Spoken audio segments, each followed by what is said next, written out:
I'm sure this will be discussed over and over in the next few weeks until the Vilnius summit and maybe also after it. So let us return to the NATO. In 2016, Donald Trump, the American president, said that this is obsolete structure. Then President Macron, in his first presidential campaign, said NATO is brain dead. Yet somehow it works, and it provides assistance to Ukraine, and it's going to reform. So first of all, the assessment of the NATO in the past and what is happening now. And the next question I will ask you, what is happening in the future? What are the reform of NATO? NATO is obviously neither brain dead nor obsolete. On the contrary, NATO is more needed than ever. NATO has transformed over time. I mean, during the Cold War, it's very clear purpose of NATO to deter the Soviet Union from attacking Western Europe. After the fall of communism in Eastern Europe, NATO adapted to the new situation. We took responsibility for operations out of area in Afghanistan, in Libya and elsewhere, because we consider that part of our territorial defense. But after the Russian attack, first on Georgia 2008, then Ukraine 2014 when they took Crimea, NATO transformed once again. Now we strengthened territorial defense in the east.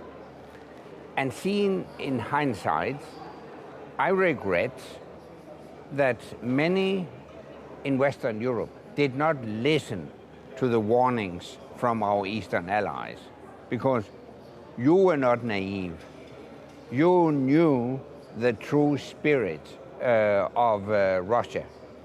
So you requested a stronger, more tough NATO stance towards Russia. We should have listened. Well, yes. Are you referring to the 2014 when that was end of your watch and Putin took over Crimea? And we kind of ignored it. Like the West said, oh, well, maybe they were Russian people. West believed that there are green people who came from space and apparently speak Russian, but maybe they bought their uniforms in the military surplus store, and God knows where they got their weapons and so on. And all collective West believed in that fairy tale sold by Putin and make deals with Putin after that. So that's really a sign of weakness in the eyes of Putin. We responded much too mildly, not too hesitantly when Putin took Crimea back in 2014. And by that, we sent a dangerous signal to Putin because he miscalculated this signal. He concluded that, well, I could take Crimea almost without any cost. So let me try an outright attack on Ukraine, and he did that in 2022. So lesson learned is appeasement with dictators does not lead to peace. On the contrary, it leads to war and conflict because the appetite of dictators is endless. Well, in this situation, we are very much referring to 1938 and the partition of Czechoslovakia and the policy of Chamberlain, Daladier, and then leaders of the West who basically let know Hitler that we are weak.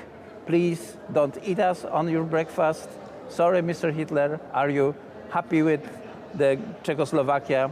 And that leads to the 6 years old dramatic conflict. To rzeczywiście przypomina rok 1938, kiedy byliśmy w sytuacji, kiedy Hitler w Monachium wymusił na Zachodzie przejęcie Czechosłowacji, a Zachód nie mógł się temu przeciwstawić albo nie chciał. Nie wiedział, do czego Hitler dąży. The second part of this final actually question, put yourself in the shoes of a teacher look at the performance of the Polish government since this conflict broke out, let's say since November 2021, when United States intelligence delivered proofs that Russia is going to attack. Like, nobody believes that at the moment, but I remember Prime Minister Morawiecki flew over Europe, meeting daily like 2-3 heads of government, and I understand conveying that message. How did Poland behave in light of our conversation, and how would you grade the current government in terms of defense strategy? I really commend the Polish government for its staunch support of Ukraine. You have really been one of the strongest, and from the very first, one of the strongest supporters of Ukraine. You have hosted, and you are still hosting, numerous refugees from Ukraine. You have provided a lot of financial assistance.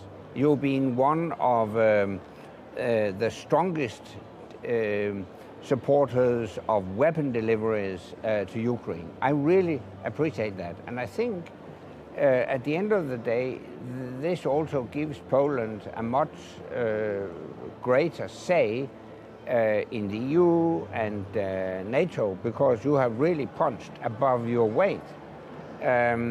Now you're also one of the leading countries when it comes to investment in defense. So I appreciate the role Poland has played throughout this crisis, and I hope that in the future Western political leaders will listen much more carefully when politicians from Poland and the Baltic states they caution against being too soft on Russia. Well, maybe also on other issues like migrants, like energy policy, like relationships between the Brussels and the member states. These also are issues that need to be reassessed, I guess, but that's only my opinion. Well, sir, thank you very much for this conversation. Anders Fogh Rasmussen był naszym gościem w studiu. Jeszcze raz. Anders Fogh Rasmussen, były szef NATO, był naszym gościem na Kongresie 590, a Państwo oglądacie Telewizję Republika.